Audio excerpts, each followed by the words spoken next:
जी अस्सलाम वालेकुम, क्या हाल है? सब लोग खैरियत से हैं? अदलिया के अंदर जो इख्तलाफात हैं वो आज खुलकर सामने आ गए और ऐसा महसूस होता है कि दो वाज़ेह धड़े हैं और एक धड़े के पीछे गवर्नमेंट खड़ी है और दूसरा जो धड़ा है उसके पीछे इमरान खान साहब खड़े हैं और अब इन दोनों ने बराह रास्त लड़ना शुरू कर दिया है।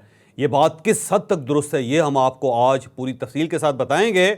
और गवर्नमेंट ने आज एक बिल पास करवाना था लेकिन गवर्नमेंट आज वो बिल पास नहीं करवा सकी। क्यों नहीं करवा सकी और अब ये बिल कब पास होगा ये भी हम आपको आज के वीलॉग में बताएंगे। और क्या गवर्नमेंट वाकई जजेस की मुद्दत मुलाजमत में इजाफा करना चाहती है या फिर इसके अलावा भी इनके पास कोई ऑप्शन है? एक नया ऑप्शन भी है, वो ऑप्शन क्या है ये भी हम आपको आज के वीलॉग में बताएंगे। और इमरान खान साहब ने आज एक बार फिर कह दिया कि जान की कुर्बानी देने के लिए तैयार हूं लेकिन गुलामी कबूल नहीं करूंगा। इमरान खान साहब इतनी हार्ड लाइन क्यों ले रहे हैं ये भी हम आपको आज के वीलॉग में बताएंगे। और आज की रात इस गवर्नमेंट के लिए बड़ी ही इंपॉर्टेंट है और साथ साथ इमरान खान साहब के लिए ये क्यों इंपॉर्टेंट है ये भी हम आपको आज के वीलॉग में पूरी तफसील के साथ बताएंगे। लेकिन वीलॉग की तरफ जाने से पहले मेरी आपसे रिक्वेस्ट है कि चैनल को सब्सक्राइब ज़रूर कीजिएगा और ये जो बेल आइकन है इसको ज़रूर प्रेस करें ताकि नोटिफिकेशन आपको मिलता रहे। और यही वो सपोर्ट है, यही वो फेवर है जो आप हमारी कर सकते हैं। और अगले 20 दिनों में हमने 30,000 नए सब्सक्राइबर्स लेने हैं और हमें उम्मीद है कि अल्लाह ताला हमें ये भी दे देगा। सबसे पहले इमरान खान साहब की तरफ आते हैं। इमरान खान साहब ने आज भी जेल में सहाफ़ियों के साथ गुफ्तगू की और उन्होंने कहा कि मैं जान की कुर्बानी देने के लिए तैयार हूं लेकिन मैं किसी किस्म की गुलामी कबूल नहीं करूंगा। और ये लोग हैं जो पूरे पाकिस्तान को, पूरी कौम को गुलाम बनाना चाहते हैं लेकिन मुझे ये गुलामी कबूल नहीं है। साथ उन्होंने ये भी कहा कि 21 सितंबर का जो जलसा है वो लाहौर में होगा, हर सूरत होगा, पूरी पार्टी जाएगी और कोई शख्स उसे रोक नहीं सकता। साथ उन्होंने कहा कि अली मीन गंडापुर साहब भी यहाँ से जाएंगे और अपने काफिले लेकर जाएंगे, अब कोई रोक सकता है तो रोक के दिखाए।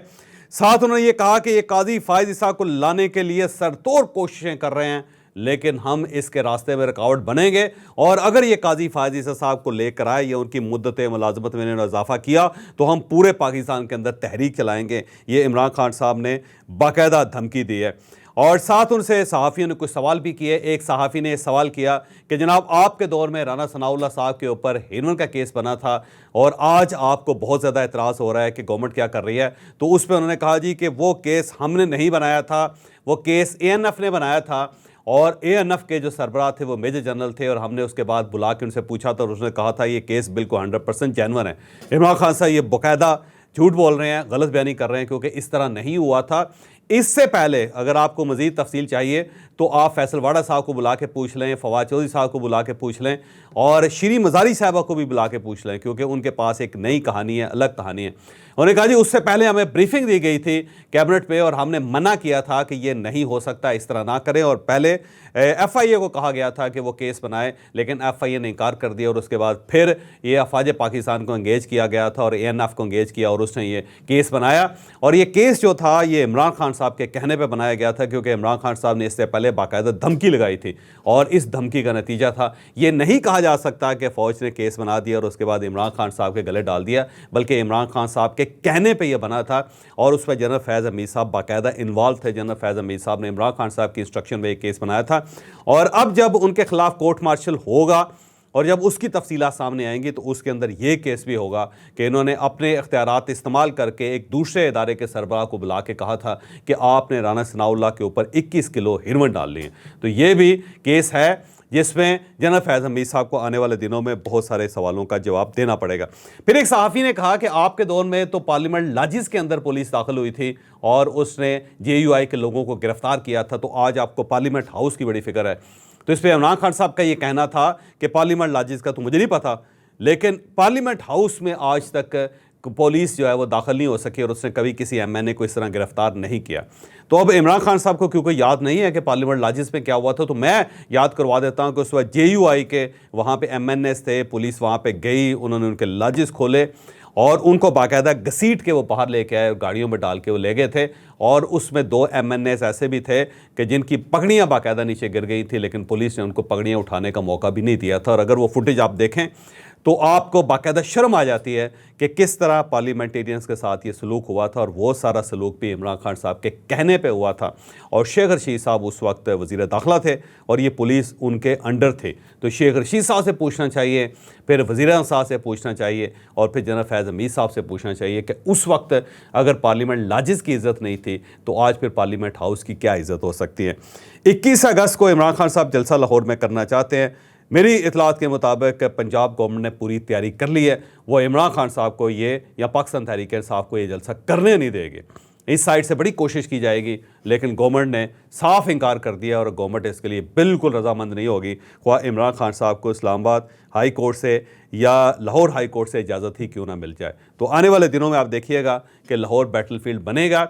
इमरान खान साहब अपने वर्कर्स को निकालने की कोशिश करेंगे, लेकिन पंजाब के अंदर अब इनके वर्कर्स निकलने के लिए तैयार नहीं। मैं ये नहीं कह रहा कि वहाँ पे वर्कर्स हैं नहीं, वहाँ पे वर्कर्स हैं, कमिटेड वर्कर्स हैं, लेकिन वो निकलने के लिए तैयार नहीं है, क्योंकि उन्हें अंदाज़ा है कि जब हम निकलते हैं तो उसके बाद हमारे साथ होता क्या है। और अगर उन्हें वो याद नहीं है तो फिर उन लोगों को याद कर लें जो इस वक्त फ़ौज की हिरासत में है, और उन सबको 9 मई का ज़िम्मेदार करार दे के गिरफ़्तार किया गया और आज तक वो बाहर नहीं आ सके।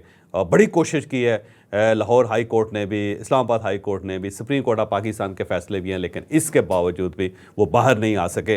तो इससे जो इमरान खान साहब के वर्कर्स हैं वो सहम गए हैं और वो इस तरह बाहर आने के लिए अब तैयार नहीं हैं। जनाब, आज सारा दिन ये खबर चलती रही कि आज गवर्नमेंट ने एक बिल पास करवा लेना है, और इस बिल के बाद काजी फ़ायज़ ईसा साहब को मज़ीद 3 साल मिल जाएंगे और वो चीफ़ जस्टिस ऑफ पाकिस्तान रहेंगे, क्योंकि जो बिल पेश किया जा रहा है उसके अंदर तमाम जजेस की जो मुद्दत मुलाजमत है उनमें 3-3 साल इजाफा कर दिया जाएगा, जिसके बाद तमाम हाई कोर्ट्स के जो चीफ़ जस्टिस हज़रात हैं, बल्कि जो जजेस हैं, उन सब की जो रिटायरमेंट की एज है वो 65 ईयर हो जाएगी, और जो सुप्रीम कोर्ट ऑफ पाकिस्तान के जजेस हैं वो 68 साल की उम्र तक अपने ओहदे पर रह सकेंगे। और जो ये बिल पास हो जाना है तो उसके बाद काजी फ़ायज़ ईसा साहब की जो मुद्दत मुलाजमत है, जो रिटायरमेंट की एज है, उसमें 3 साल का इजाफा हो जाना है, और उसके बाद फिर काजी फ़ायज़ ईसा साहब चीफ जस्टिस रहेंगे। अब गवर्नमेंट जो है फुल सपोर्ट कर रही है इसको, और गवर्नमेंट जो है पूरा जोर लगा रही है कि ये बिल किसी न किसी तरीके से पास हो जाए। उसके लिए मौलाना फजलुर रहमान साहब के साथ मुसलसल मीटिंग्स की गई हैं। कल रात भी वज़ीर आज़म साहब अपनी कानूनी टीम को लेकर मौलाना फजलुर रहमान साहब के पास गए, लेकिन मौलाना फजलुर रहमान साहब ने 2 चीज़ों पर साफ इनकार कर दिया। उन्हें एक तो कहा कि जजेस की तादाद में इजाफे का बिल मैं बिल्कुल पास नहीं होने दूंगा और मैं उस पर वोट नहीं करूंगा, और साथ उन्होंने कहा कि जो जजेस की रिटायरमेंट की एजेस हैं उसके अंदर जो आप तरमीम करना चाहते हैं उसकी भी मैं इजाज़त नहीं दूंगा। उसके बाद वज़ीर आज़म साहब ने उनको एक दूसरा ऑप्शन दिया। वो ऑप्शन ये है कि हम एक आईनी अदालत बनाना चाहते हैं। सुप्रीम कोर्ट ऑफ पाकिस्तान को 2 हिस्सों में तकसीम करके एक नई सुप्रीम कोर्ट ऑफ पाकिस्तान बनाना चाहते हैं, और वो सिर्फ आईनी मामलात को देखेगी। वो पार्लियामेंट के इश्यूज़ है जो होंगे, जो आईनी इश्यूज़ होंगे वो उस कोर्ट के सामने जाएंगे, और उसकी जो तादाद होगी 5 रुकनी होगी, 5 रुकनी बेंच वहाँ पे बैठेगा और वो फैसला करेगा। और साथ उन्हें ये बताया गया कि ये इसलिए किया जा रहा है कि सुप्रीम कोर्ट ऑफ पाकिस्तान का जो डे टू डे अफेयर्स का है मामला वो ख़राब ना हो, क्योंकि वहाँ पे डे टू डे केसेस जो हैं वो सस्पेंड हो रहे हैं, और जो कानूनी और आइनी केसेस हैं वो ज़्यादा वक्त ले रहे हैं। तो उसकी वजह से वहाँ पे 57,000 बल्कि 58,000 केसेस हो चुके हैं, और उस वजह से आम आदमी को बहुत तकलीफ़ हो रही है। तो हम ये चाह रहे हैं कि आइनी अदालत अलग हो जाए जो सिर्फ़ और सिर्फ आइन से रिलेटेड मामलात को देखे, और जो general supreme court of Pakistan है वो बिल्कुल अलग हो जाए, ताकि वहाँ पे किसी किस्म का रखना ना आ सके केसेस के दरमियान। तो इस पर मौलाना नीम रजामंद हो गए हैं, और मौलाना ने कहा कि आप पहले मुझे बिल पेश करें, मैं उस बिल को स्टडी करके फिर आपको बताऊंगा कि क्या मैं इसके ऊपर आपकी हमायत कर सकता हूं या नहीं कर सकता। अब यहाँ पे सवाल ये पैदा होता है कि मौलाना फजलुर रहमान साहब इतने इंपॉर्टेंट क्यों हैं कि गवर्नमेंट बार बार उनके पास जा रही है, और ये खबर भी आ रही है कि मौलाना फजलुर रहमान साहब अगर वोट देंगे तो फिर उन्हें खैबर पख्तूनख्वा के अंदर गवर्नरशिप चाहिए होगी, जिसके लिए सरदस्त गवर्नमेंट तैयार नहीं है, क्योंकि आसिफ अली जरदारी साहब भी इसके लिए रजामंद नहीं है। अब सवाल ये है कि मौलाना फजलुर रहमान साहब के वोट क्यों इतने इंपॉर्टेंट। उसकी वजह यह है कि गवर्नमेंट की जो अददी बर्तरी है वो इस वक्त मौलाना फजलुर रहमान साहब के ऊपर डिपेंड करती है।